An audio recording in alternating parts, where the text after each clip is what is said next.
How the voting age was lowered to 17 in Greece and what it means for the political landscape. In 2016, Greece became one of the few countries in Europe to lower its voting age from 18 to 17. This decision was part of a larger reform of the electoral laws, which also included a change to a more proportional system of allocating parliamentary seats. The Greek government argued that lowering the voting age would enhance the democratic participation of young people, who have been severely affected by the country's economic crisis and austerity measures. The government also hoped that giving a voice to younger Greeks would help them take a more active role in politics and society. The first time that 17-year-olds, and some 16-year-olds who turned 17 in the election year, could vote was in the general election of May 2023. This election was held under a system of proportional representation, which made it unlikely for any party to win an outright majority in the 300-seat parliament. As a result, the election was very tight and unpredictable, with many voters still undecided until the last minute.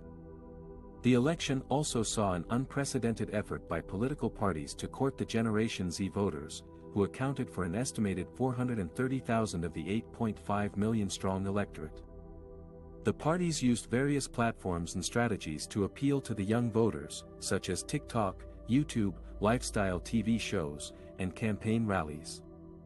They also made promises and proposals on issues that mattered to the youth, such as education, employment, environment, social justice, and digital transformation.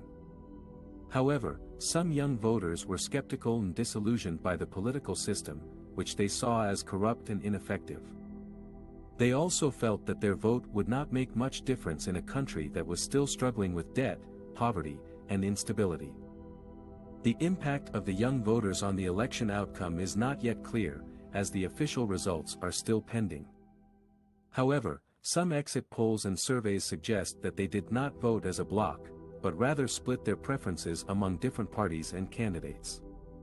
Some voted for the ruling center-right New Democracy Party, which had led Greece out of its third bailout program and had implemented a tough but fair migration policy. Some voted for the main opposition party Syriza, which had lowered the voting age when it was in power and had opposed the austerity measures imposed by the creditors. Some voted for smaller parties on the left or right of the political spectrum, such as PASOK, Kinal, Golden Dawn, or Mera 25. And some abstained or cast blank or invalid ballots. What is certain is that the young voters have made history by participating in their first general election and by influencing the political landscape of Greece. They have shown that they are not indifferent or apathetic, but rather engaged and aware of their rights and responsibilities. They have also shown that they are diverse and complex, with different opinions and preferences. They have challenged the stereotypes and expectations of older generations and politicians. And they have demonstrated that they are the future of Greece and that their vote counts. What are the main issues and concerns of the teenage voters and how they differ from older generations? Teenage voters in Greece are a significant group that could decide the fate of the country in the upcoming election. They are about 440,000 in number, representing around 8% of the electorate. They are also the first generation to grow up during the national bankruptcy, the COVID pandemic and the cost of living crisis that have plagued Greece for over a decade. But what are the main issues and concerns of these young voters and how do they differ from older generations? According to some surveys and interviews, teenage voters are more interested in topics such as education, economy, environment and social justice than in traditional political ideologies or parties. They are also more likely to be influenced by social media, online platforms and alternative sources of information than by mainstream media or party propaganda. Some of the specific issues that teenage voters care about are the quality and accessibility of education, especially higher education, which has been affected by budget cuts, staff shortages, and outdated curricula. Many young voters want more investment in education, more opportunities for scholarships and exchange programs, and more innovation and digitalization in the educational system. The state of the economy and the labor market, which have been hit hard by the financial crisis, the pandemic and the austerity measures. Many young voters face high unemployment, low wages, precarious work conditions and lack of social security. They want more economic growth, more job creation, more support for small businesses and startups, and more protection for workers' rights.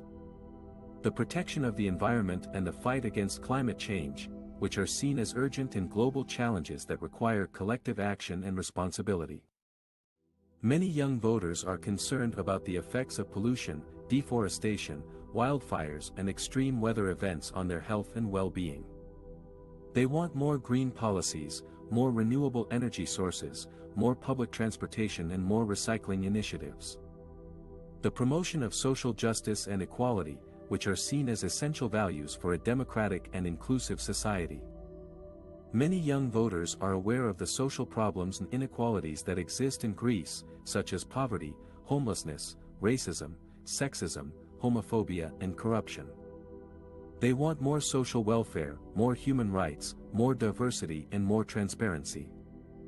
These issues and concerns reflect the aspirations and expectations of a generation that has experienced hardship and uncertainty but also hope and resilience.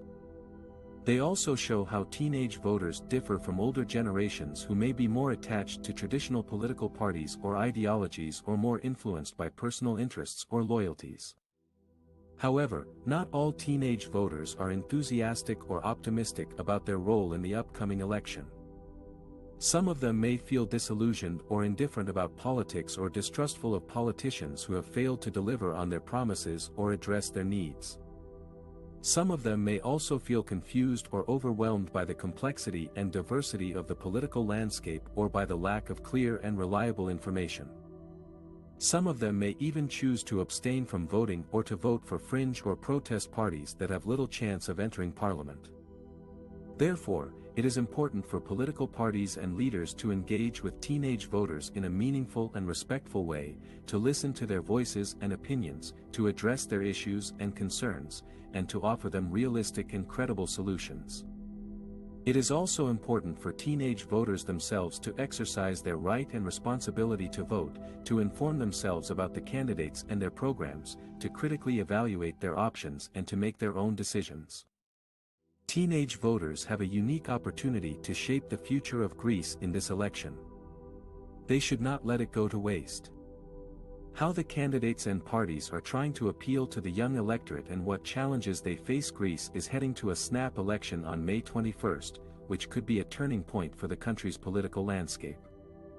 For the first time, voters as young as 16 will be able to cast their ballots, adding up to an estimated 430,000 Generation Z voters who could make a difference in the outcome.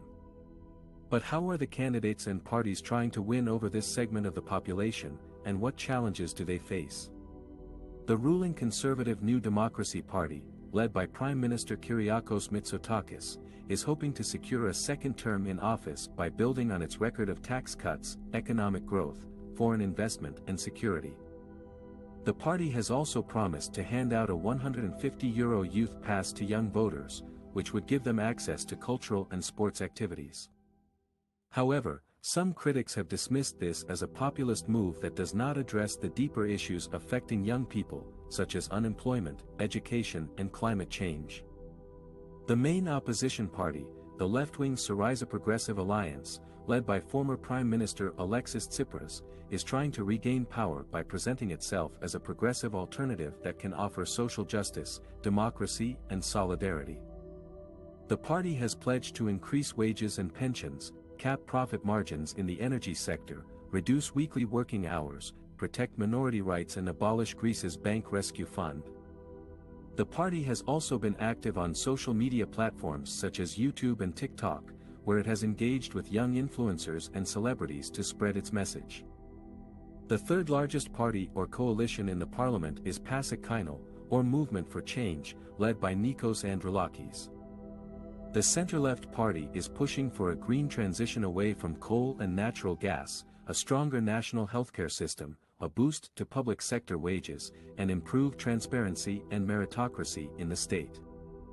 The party has also tried to appeal to young voters by highlighting its support for LGBTQ+ rights, gender equality and animal welfare. Other parties that are expected to enter the parliament include the Communist Party of Greece, KKE, which has an unusually high support among young voters due to its anti-capitalist stance, Greek Solution, EL, a nationalist and populist party that advocates for a hard line on immigration and security, and Mera 25, a radical left-wing party that proposes a debt restructuring plan and a Green New Deal for Greece. The challenges that all parties face in attracting young voters are manifold. First of all, there is a high level of distrust and disillusionment among young Greeks towards the political system, which they blame for years of austerity, corruption and mismanagement. Many young people feel that their future prospects have been diminished by the economic crisis, the pandemic and the climate emergency. Some may choose not to vote at all, or cast a blank or invalid ballot as a form of protest. Secondly, there is a high degree of fragmentation and polarization among young voters, who do not identify with any single party or ideology. Young Greeks have diverse views and preferences on various issues, such as the economy, migration, security, human rights and foreign policy. They are also influenced by different sources of information and communication, such as traditional media outlets, social media platforms and personal networks. Thirdly, there is a lack of representation and participation of young people in politics. Young Greeks are underrepresented in political parties, institutions and decision-making bodies. They also face barriers to civic engagement and activism, such as lack of resources, opportunities and support. They often feel that their voices are not heard or taken into account by politicians and policymakers. Therefore, the candidates and parties that want to appeal to the young electorate will have to overcome these challenges by offering credible solutions to their problems, engaging with them in meaningful dialogue, respecting their diversity and autonomy, and empowering them to take an active role in shaping their future.